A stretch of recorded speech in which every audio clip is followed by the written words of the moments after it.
Alright, we're back on this vehicle with no identification on the air conditioning, no method of charging by using specifications from the factory.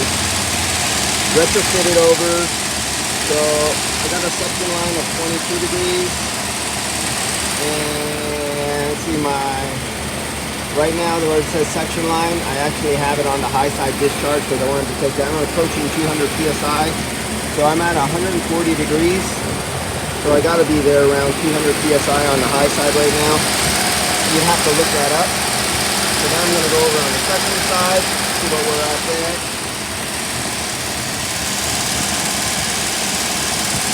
Coming out of the dash, we got 45 degrees coming out of the dash, right there. Sitting in the sun since this morning, windows open. There's the temperature sensor and the evaporator right there. I got 560 grams, so about 1 pound, 4 ounces for the guys over here where they don't do math right. And that's about it. It's good to go. And there, a fan finally came on. Probably came on for engine temperature. Could never get it to come on for the air conditioning, but we still got to find out about that. So this is where I'm going to leave it. Floating around towards 21 psi. We're getting there. I'm not going to go by any, right now, even my temperature, I take off here, the hot air coming off there, hitting the sensor, I'd have to wrap it with rag to protect it from all the radiant heat and from the hot air blowing right over it, so I'm not really getting the true temperature. Nothing I can do on this vehicle or attaching it can actually give me a really good solid contact.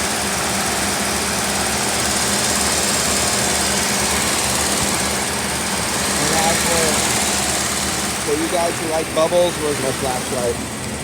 Side glass, occasionally a little bubble streams by. This is good when you're doing R134.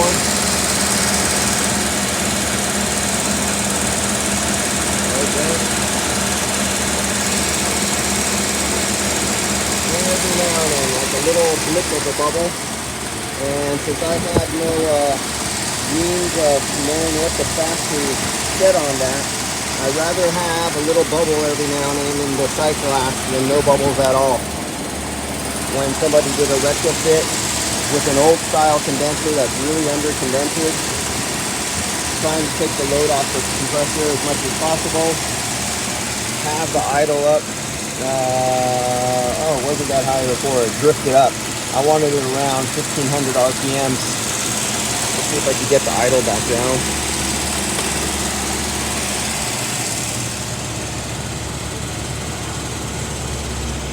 There we go. That's what I want.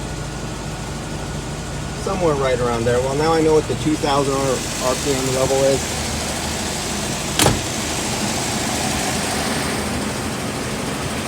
Back up to 24 PSI. Kind of like the old pressures I would see back in the 60s and 70s on all of our 12 vehicles.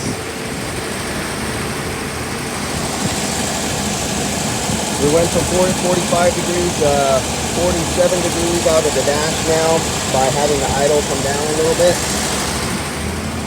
Our suction line temperature is 35 degrees, but that's with hot air, that's with radiant and convection heat hitting the sensor and warming up the plastic, so that's not even a true temperature, and it's being taken in the wrong place because there is no other place for me to condensation is coming really nice, no problem there. So leaving a little bit of bubbles in sight glass occasionally is the safest way to go on this one and have the receiver dryer. It appears the expander valve is working really good, and I actually can feel this whole area inside here is cooling down now. So for something that's this old with the original system on it, yeah, this is doing pretty good. Alright guys, I'll see you on this. Oh, here's a little gem. Might as well show you this one. Here's something unique you're not going to see. Hey, do you think I could trade my Prius for this? Absolutely. I don't even... Oh, a Jaguar. Okay. See, this is for those poor people who can't afford new cars.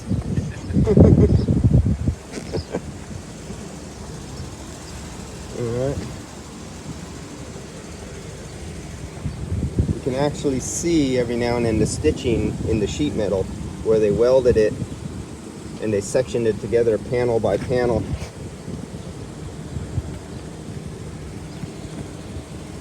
There's a lot of metal working done there.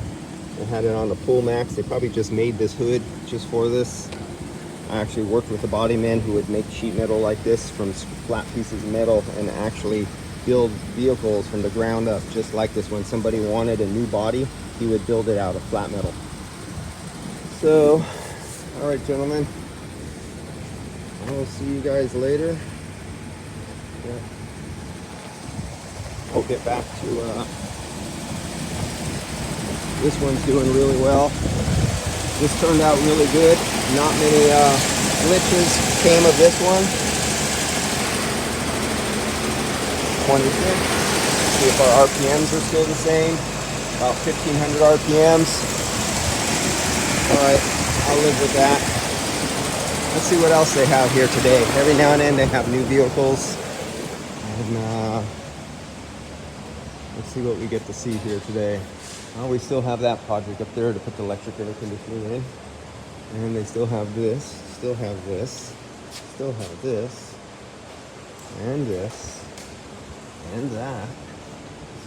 Still got that one. This one's new. I haven't seen this one in here. Maserati. Yeah, this one wasn't in here the last time I was here.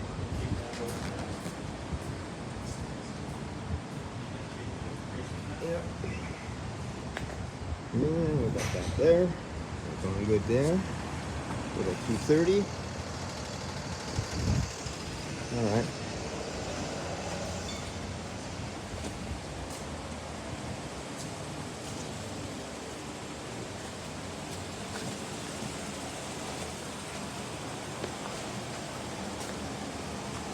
Let's put air conditioning in this old Cadillac.